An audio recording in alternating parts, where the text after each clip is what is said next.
Hi, it's Victoria here from Fierce Fatty, and if you don't love your body still, then you need to check out this video. Before we get started, make sure that you like this video and share it if you find this video beneficial, and don't forget to check out the links below because I have a download that goes along with this video. It's called the Radical Responsibility Workbook, and it's going to help you work out why you don't love your fat body already. Now, just a little bit of warning, this video might be tough love for some people, just a little bit of tough love. I'm not going to be too tough today, but just heads up that that's coming.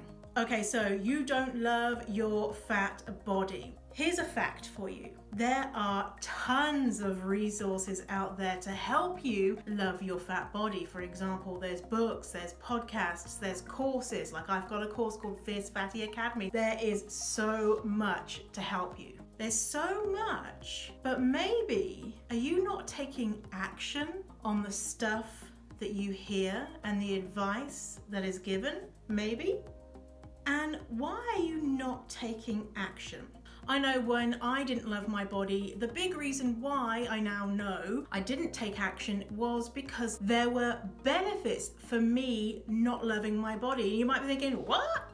There's no benefits to not loving my body. What are you talking about, Victoria? But hold on up. As an example, a benefit for not loving your fat body is the act of working on loving your fat body is scary. It's risky. You're probably going to face criticism. You have to let go of old stories. You have to change the way that you perceive yourself. And that's hard. But what benefits are there for you to love your fat body? For example, increased self-esteem, happiness, able to go on vacation and do all the things that you think that your fat body can't do, wear a bikini, date people who are worthy of you instead of losers. The list is endless. I used to be a massive victim in my life. So you might have seen in my other videos, I experienced abuse, homelessness, poverty, all sorts of things. After I experienced those things, I was a victim, which is totally normal. It's absolutely normal. But for years, I kept being like, oh my God, my life is so shit and all these bad things happen to me. And then I discovered a book called The Happiness Advantage by Shawn Achor. In that book, he talks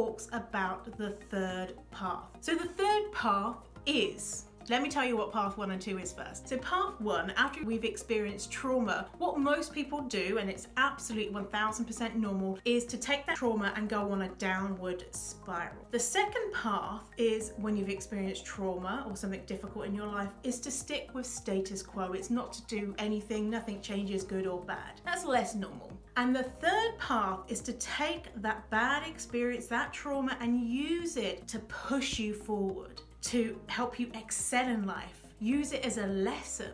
Now, if you experience a trauma and the first thing that you do is you're like, oh my God, I'm so pleased that that bad thing happened, then that's probably a bit weird. But most people, they stay on that first path, which is using it as a downward spiral forever.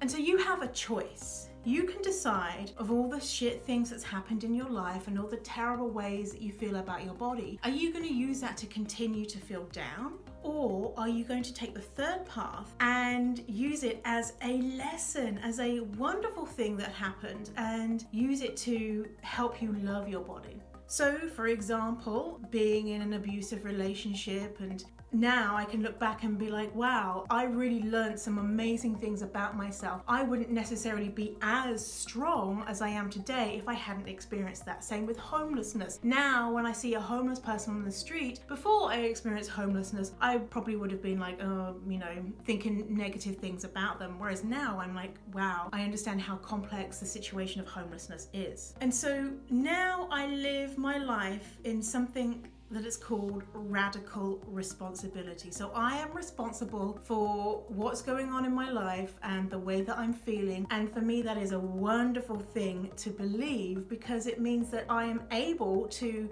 overcome things when something negative happens, or if I'm not feeling good about myself. I'm going to take radical responsibility for making a change in my life.